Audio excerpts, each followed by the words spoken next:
Bueno, vamos a mencionar ahora algunas propiedades importantes relacionadas con la divergencia, el rotor, el gradiente y las operaciones combinadas, las que se obtienen combinando dos de esas operaciones, cuando tienen sentido, por supuesto. Eh, Estas identidades son el contenido del ejercicio 20 del práctico número 6. Este ejercicio es muy importante. Están estas propiedades y algunas otras que acá no he transcrito. Las que puse están en el mismo orden que en el ejercicio 20. Entonces, de la primera ya hablamos. Acá se está tomando el rotacional de un gradiente. Y ya vimos que el rotacional de un gradiente me da siempre el vector nulo. El rotor de un gradiente me da el vector nulo. Por ese motivo, el rotor de un campo conservativo es siempre nulo. Eso ya lo dijimos. Eso nos da una condición necesaria que un campo vectorial debe cumplir para ser conservativo. Su rotacional debe dar el vector nulo. La segunda propiedad se refiere a la divergencia de la suma de dos campos vectoriales. La divergencia de la suma de dos campos vectoriales es igual a la suma de las divergencias. Bien, esta es una propiedad de fácil demostración. Tiene que ver con el hecho de que las componentes de la suma de f y g es la suma de las componentes de estos campos vectoriales y que la divergencia, bueno, estamos tomando derivadas parciales respecto de x y de y y z, y esas derivadas parciales también se comportan linealmente. Entonces sale casi enseguida ver que se cumple esta propiedad, es muy fácil ver que se cumple. La propiedad C dice que el rotacional de una suma de dos campos vectoriales es la suma de los rotacionales respectivos, también sale fácil, es un poquito más larga que esta. Uno trabaja siempre en coordenadas cartesianas, ¿no? Porque tiene definida la divergencia rotacional en coordenadas cartesianas, entonces de ese modo es como trabaja para probar estas propiedades. En la D estamos tomando la divergencia de un campo escalar multiplicado por un campo vectorial. Acá tenemos una función escalar f que está multiplicando a un campo vectorial. Entonces, esto, por supuesto, cuando yo multiplico un campo escalar por un campo vectorial, obtengo un campo vectorial. Por eso puedo tomar su divergencia.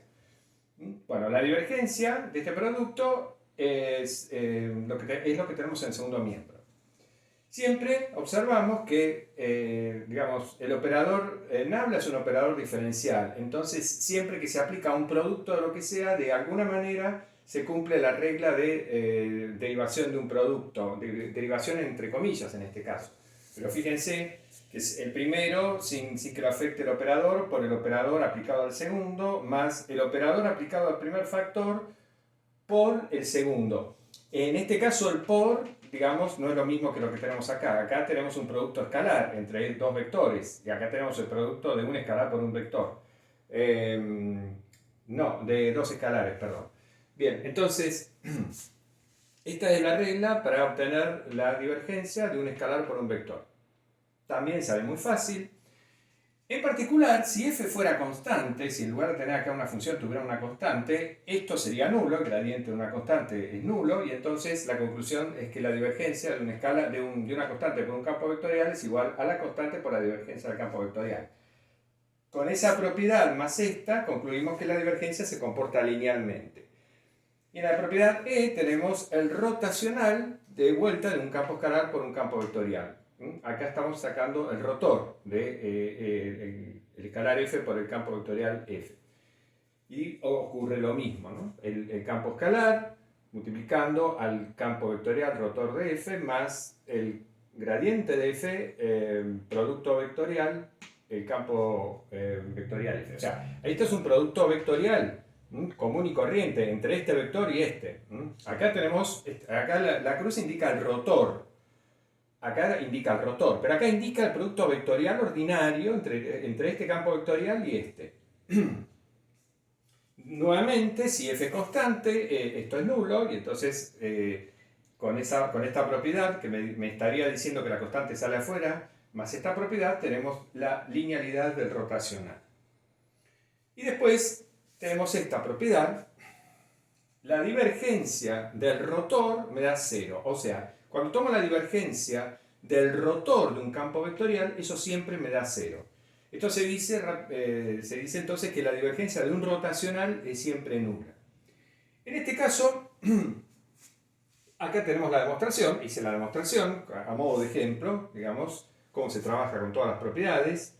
Si suponemos que el campo vectorial F tiene componentes P, Q y R, entonces el rotor del campo vectorial F tiene estas componentes. Esta componente según X, esta componente según Y y esta componente según Z. Por aplicación de la definición del rotor de un campo vectorial. Acá la R sub I indica la derivada parcial de R respecto de I menos la derivada parcial de Q respecto de Z, etc. O sea, las derivadas parciales acá están indicadas con la notación abreviada. Y las derivadas parciales, digamos, esto es derivada respecto de X, derivada respecto de Y y derivada respecto de Z. Porque estoy tomando ahora acá la divergencia al rotor. Entonces la divergencia al rotor sería la derivada respecto de X, de la primera componente del rotor, más la derivada respecto de Y de la segunda componente del rotor, más la derivada respecto de Z de la tercera componente del rotor. Porque así se define la divergencia. Bien, y cuando metemos adentro de los paréntesis estas derivadas parciales, ¿qué nos queda? Acá nos queda la derivada de R, primero respecto de Y, después respecto de X, menos la derivada de Q, primero respecto de Z, después respecto de X, etc. O sea, nos queda esta expresión, esta suma de 6 términos. Pero ¿qué pasa? Las funciones componentes P, Q y R del campo vectorial F se supone que son de clase C2, porque de otro modo yo no podría estar tomando dos operaciones combinadas. Cuando yo combino dos operaciones diferenciales, me aparecen derivadas parciales de segundo orden. Entonces, de por sí, como dice el enunciado del ejercicio, asumir en cada caso que los campos escalares y vectoriales tienen todas las derivadas parciales necesarias para que tengan sentido lo que uno está haciendo. ¿Bien? Entonces, si yo estoy tomando la divergencia del rotor de un campo vectorial, se asume que ese campo vectorial es de clase C2. Y si es de clase C2, quiere decir que P, Q y R son funciones con derivadas parciales de segundo orden continuas. Entonces, las derivadas parciales de segundo orden mixtas son iguales. Y entonces acá tenemos el primer término, el término 1, es la derivada de R, primero respecto de Y y después respecto de X, se cancela con este término que tenemos acá. Es R y X menos R, X, Y, pero R y X es lo mismo que R, X, Y, justamente por la igualdad de las derivadas parciales mixtas. De modo tal que este primer término se cancela con este término. Este segundo término se va a cancelar con este que tenemos acá, exactamente por la misma razón, y el tercer término se va a cancelar con este que tenemos acá por la misma razón. Con lo cual, el resultado final es 0. Y lo último que cabe agregar en cuanto a esta pizarra es ¿por qué están recuadradas en rojo la propiedad A y la F? Para señalar, para llamar la atención respecto de que, digamos, acá también tenemos evidenciada una ventaja de lo que significa utilizar el vector simbólico nabla. Porque si uno se imagina que nabla es un vector real, uno dice, acá estoy multiplicando, haciendo producto vectorial, estaría haciendo producto cruz entre ese vector nabla y este vector que es paralelo a nabla, porque lo estoy multiplicando por un escalar acá nabla. Entonces uno dice, si yo hago producto cruz, el producto vectorial entre un vector y otro que es paralelo a él, yo sé que eso me tiene que dar el vector nulo. Entonces, si bien insisto, no es acá un vector real, pero uno, digamos, eso le sirve como regla memotécnica, ¿no? Para acordarse cuál es el resultado. Y acá ocurre lo mismo. Uno dice, ¿acá qué estoy haciendo? Estoy haciendo el producto escalar entre este vector nabla y este vector. Pero este vector, uno dice, es el producto cruz entre nabla y otro vector. Entonces, nabla es ortogonal a este vector, entonces el producto escalar me tiene que dar 0. De vuelta es una regla memotécnica, pero muestra la coherencia del uso del vector simbólico nabla para este tipo de operaciones.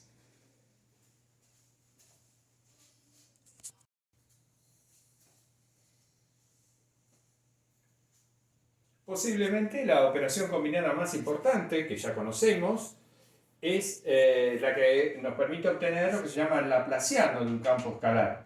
Si tenemos F, un campo escalar de clase C2, el laplaciano de ese campo escalar se define, esto es una definición, el laplaciano se define como la divergencia del gradiente del campo escalar. Lo cual, al mirar esto, que es la definición del laplaciano, nos damos cuenta de que el laplaciano de un campo escalar representa algo propio, intrínseco del campo escalar, porque justamente el gradiente es un vector que representa una cualidad específica del campo escalar, y la divergencia es una propiedad que representa una cualidad específica de este campo vectorial.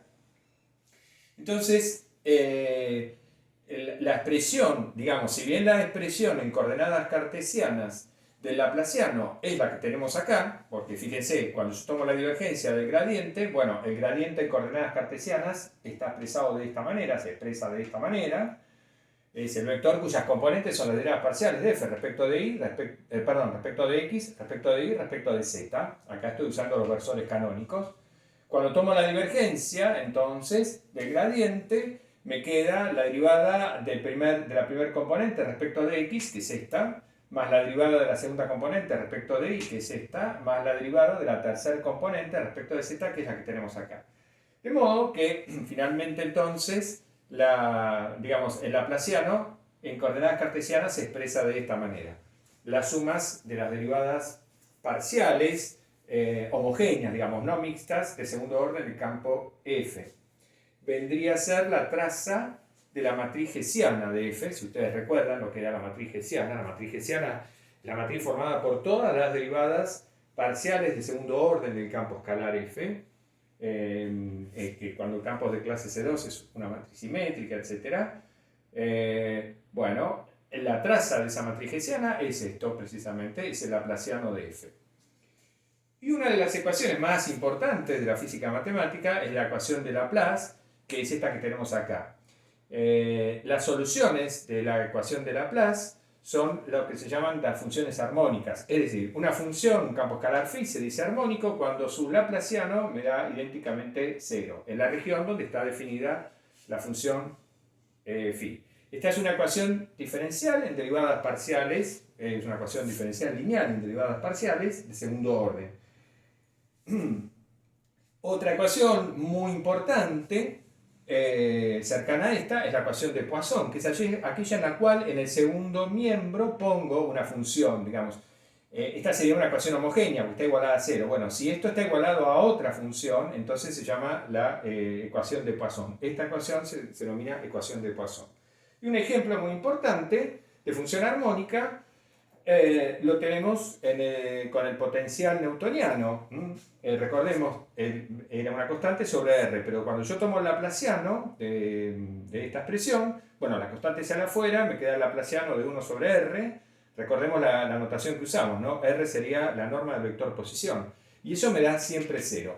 Bueno, eso es el ejercicio, es uno de los ítems, del ejercicio 23. Probar que efectivamente el laplaciano de 1 sobre R da 0. Con lo cual, el potencial newtoniano es una función armónica.